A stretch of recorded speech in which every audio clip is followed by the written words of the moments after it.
Bonjour, je m'appelle Samuel Simon, candidat au doctorat en droit à l'Université de Montréal. Je suis cette année l'un des 2 récipiendaires de la bourse d'excellence de la chaire Wilson en lien avec les études sur les normativités numériques. Je réalise et publie cette vidéo conformément au règlement de la bourse et pour présenter l'objet de ma recherche et exposer les enjeux qu'elle soulève. Mais avant tout, je souhaite profiter encore de cette occasion pour remercier la chaire pour avoir sélectionné mon dossier dans le cadre du concours et pour la féliciter également pour ses nombreux accomplissements qui promeuvent des réflexions, des recherches scientifiques innovantes.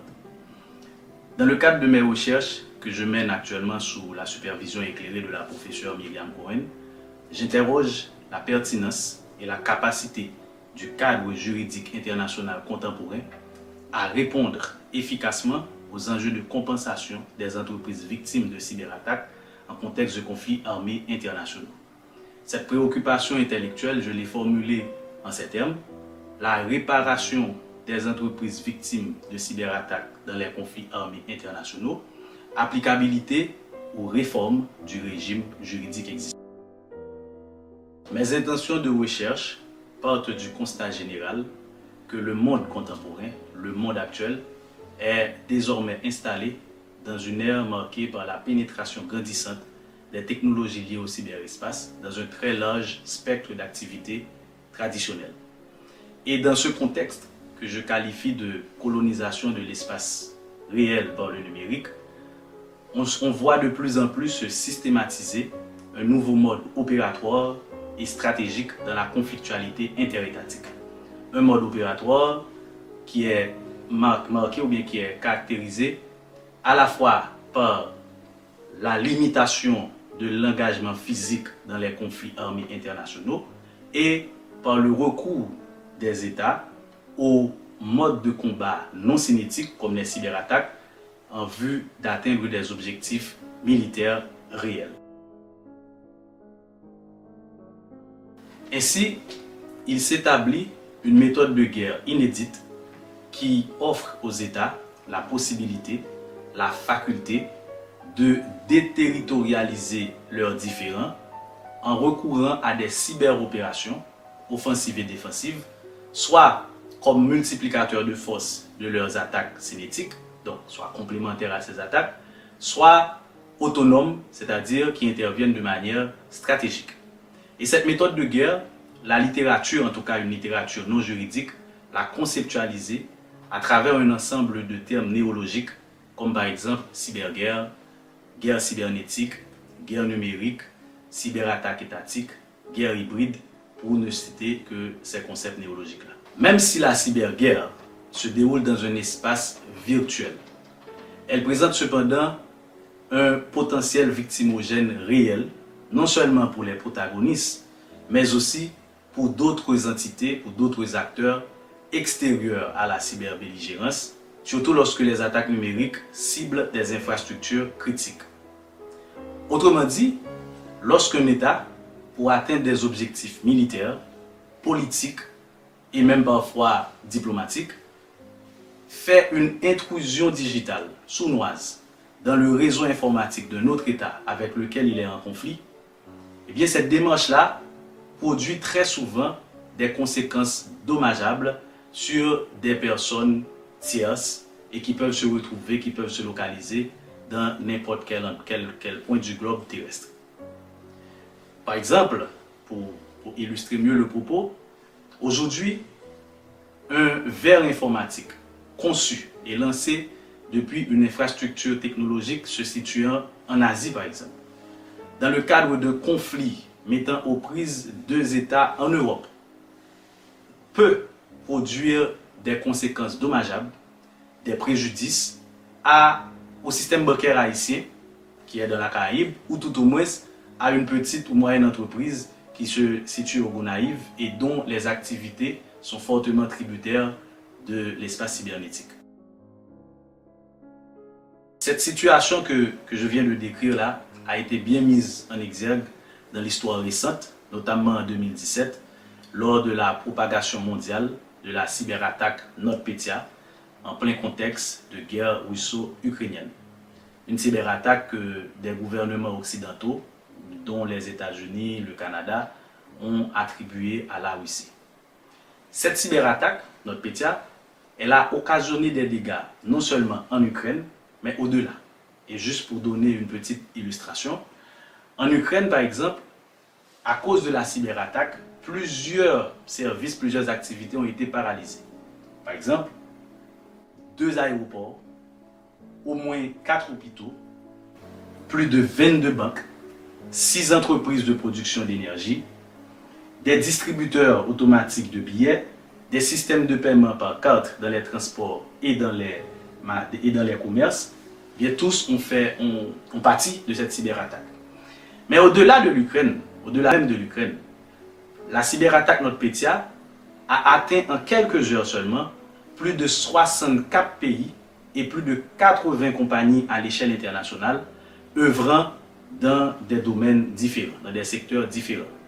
Et l'impact financier total global de cette cyberattaque a été estimé, selon les données présentées par le gouvernement américain en 2023, à 11,7 milliards de dollars. Des entreprises comme l'entreprise pharmaceutique Merck a estimé des dégâts à hauteur de 870 millions de dollars.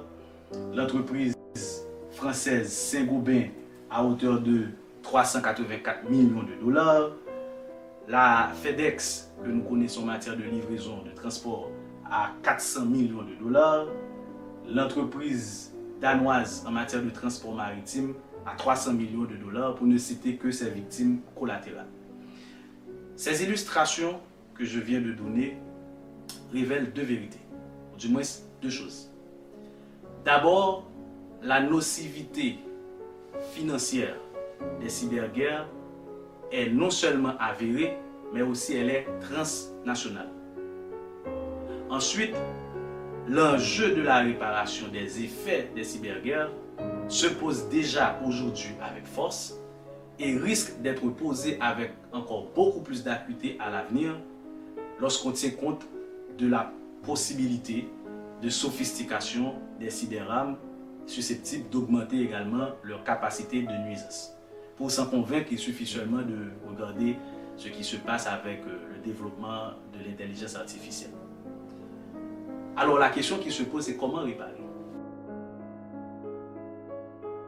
Dans l'ordre juridique international en général, sauf quelques dérogations, quelques régimes dérogatoires, et dans le contexte particulier qui nous intéresse dans le cadre de notre recherche, réparer est en général une conséquence de l'engagement de la responsabilité de l'État pour faits internationalement illicites, tels que codifiés par la Commission du droit international.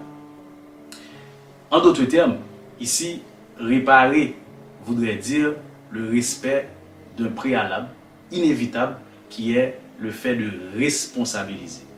Or, selon la doctrine, cette responsabilisation suppose la prise en compte de 2 conditions essentielles. D'abord, qu'un comportement négatif ou positif, c'est-à-dire un comportement en termes d'action ou d'omission, soit attribuable directement ou indirectement à l'État en vertu du droit international. Ensuite, que ce comportement soit constitutif d'une violation du droit international, soit donc un comportement fautif au regard du droit international. Or, il semble que ce cadre juridique traditionnellement mobilisé pour réparer bute sur certains obstacles techniques, politiques, géopolitiques et même juridiques qui sont posés par la réalité des cyberguerres du fait de leur spécificité. Sans trop m'appesantir sur ces différents obstacles, mais aussi par souci d'illustrer le propos, je vais, dans le cadre de cette présentation, présenter 2 seulement, mais il y en a plus. D'abord, la problématique de l'imputation des cyberattaques. La doctrine a établi qu'il est possible, à nos jours, de localiser, de point de vue technologique, l'origine d'une cyberattaque. Cependant, cette même doctrine est unanime quant aux difficultés techniques qui sont reliées à cette démarche. Des difficultés qui s'expliquent principalement par, premièrement, la furtivité des cyberattaques. Contrairement aux armes classiques, aux armes traditionnelles, eh bien, une cyberattaque échappe très souvent, pour ne pas dire toujours, au radar. Deuxièmement, l'anonymat des cyberarmes. Contrairement à un navire de guerre, à un avion de chasse, à un missile, eh bien, un verre informatique, un logiciel malveillant n'est pas estampillé de manière à pouvoir permettre de repérer l'agresseur. Troisièmement, la territorialité et l'ubiquité du cyberespace, qui est le lieu où se déroule la cyberguerre.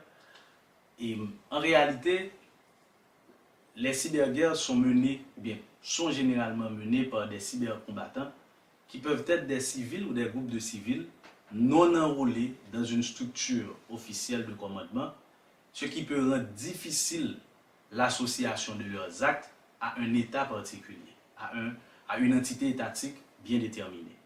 Toujours dans le cadre de cette difficile imputation des cyberattaques, les recherches ont démontré aussi que les États généralement démontrent une inclination à ne pas divulguer les preuves de leur victimisation par cyberattaque. Ceci pour éviter de révéler leur vulnérabilité qui pourrait être éventuellement exploitée par d'autres agresseurs numériques et également pour ne pas faire de propagande, de promotion dans l'opinion publique internationale pour leurs potentiels ennemis en la matière. Outre ce problème de l'imputation, la responsabilité réparatrice se heurte également à l'incertitude de l'obligation violée. Il n'est pas toujours évident dans l'espace cybernétique d'identifier et de démontrer la faute internationale, l'obligation qui a été violée, comme exigé par la doctrine. Et pour essayer d'illustrer un peu, on prend seulement le cas du principe de distinction qui existe en droit international humanitaire. Eh bien, c'est un principe qui postule en jus in bello que dans le cadre de conflits armés, les belligérants ne doivent pas faire des attaques indiscriminées. C'est-à-dire qu'ils doivent faire en sorte que les objectifs militaires ne soient pas confondus avec les biens civils. Donc on pourrait dire qu'une cyberattaque qui atteint dans le cadre d'une guerre des entreprises privées violerait ou bien viole justement le principe de distinction. Or la réalité est tout autre dans le domaine cybernétique, puisque dans cet espace, la majorité des infrastructures, l'espace en soi a en général une utilisation duale, une destination duale, civile-militaire. De sorte que cette dichotomie civile-militaire n'est même pas évidente, pour ne pas dire quasi inexistante, dans le cadre du cyberespace. On l'a constaté par exemple dans le cadre de la guerre russo-ukrainienne, et lorsque il y a eu une cyberattaque qui a ciblé, encore une fois qu'on a attribué à la Russie, et qui avait ciblé un réseau satellitaire, le réseau satellitaire Viasat, eh bien, ce réseau-là desservait à la fois l'armée ukrainienne, mais également des entreprises privées. Malgré ces obstacles techniques, géopolitiques, économiques et même juridiques que je viens de démontrer, certains doctrinaires sont d'avis que le droit international humanitaire, le droit international tout court, peut s'appliquer tel quel en l'état à la situation des cyberguerres. C'est le cas par exemple du manuel de Tallinn, dont les experts ont affirmé qu'il y a un ensemble de règles qui peuvent être transposées sans aucune modification, sans aucune transformation à la réalité actuelle des cyberguerres. Personnellement, je pense que ces réflexions sont méritantes et seront certainement utilisées dans le cadre de mes recherches. Cependant, elles me semblent accuser un analogisme trop poussé qui ne prend pas en compte toute la spécificité, toute la pertinence même de la réalité des cyberguerres. C'est pour cela que, dans le cadre de nos réflexions, nous entendons investiguer le rapport du droit international humanitaire avec notamment le droit international de la responsabilité, avec la spécificité des cyberguerres, dans une posture plus pragmatique. Ainsi, nous formulons ce questionnement.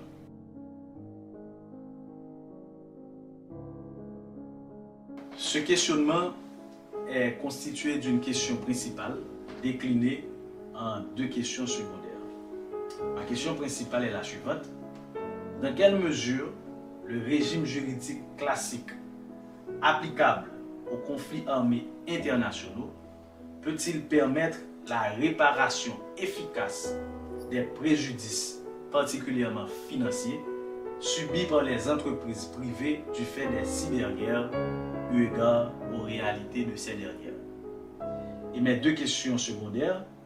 Premièrement, en quoi consistent les défis posés par les cyberguerres au régime juridique de réparation des préjudices causés en matière de conflits armés internationaux?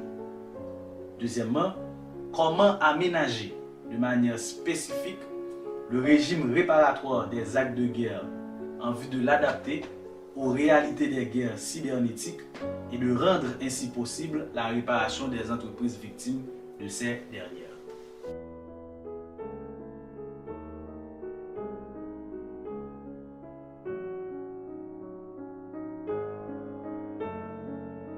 En fonction des objectifs et de la perspective interdisciplinaire de ma thèse, deux cadres théoriques me paraissent pertinents pour faire la démonstration.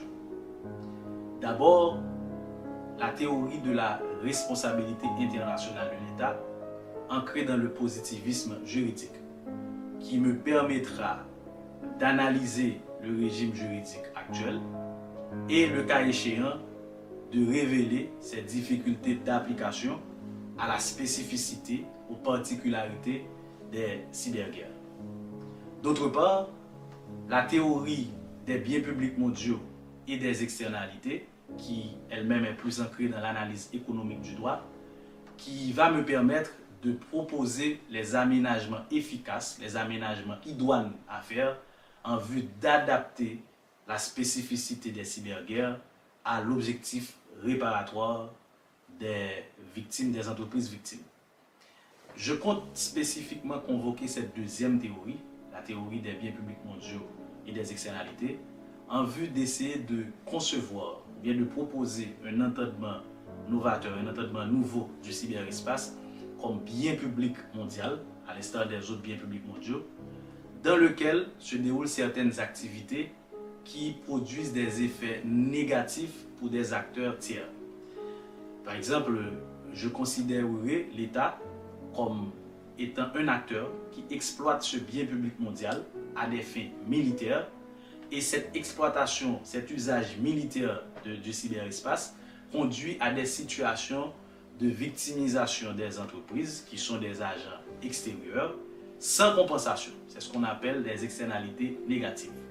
Et je vais essayer de voir comment dans d'autres domaines, notamment du droit international de l'environnement, on a tenté de gérer, de mutualiser les risques liés à l'exploitation des biens publics mondiaux pour gérer justement les externalités négatives.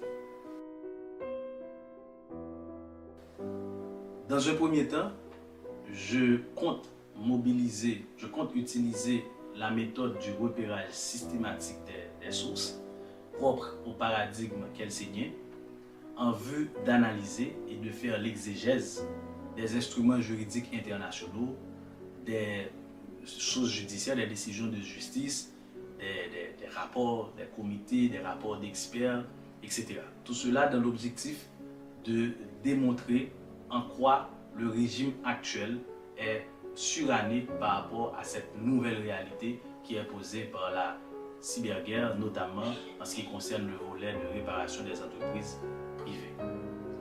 Et dans un second temps, je compte aussi recourir à l'analogie, mais non pas comme méthode spécifiquement, pour essayer de voir comment d'autres branches du droit international se sont comportées par rapport aux défis qui ont été posés par des problèmes analogues. Et là, je pense spécifiquement au droit international de l'environnement pour voir comment on a géré les externalités transfrontalières dans ce domaine-là.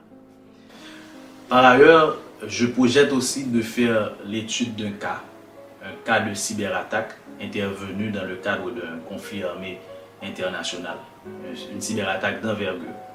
Et je pense déjà à la cyberattaque massive NotPetya qui est arrivée en 2017 lors de la guerre russo-ukrainienne et comme j'en ai parlé plus tôt, que les États-Unis, le Canada et d'autres gouvernements occidentaux ont attribué à la Russie.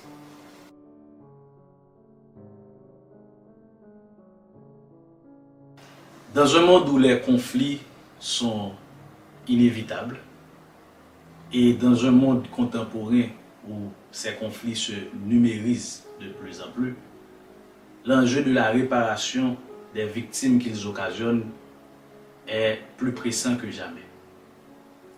Mon objectif dans le cadre de cette thèse est de voir comment le droit international peut répondre à un tel défi et, le cas échéant, proposer les innovations qui pourraient atteindre cet objectif réparatoire.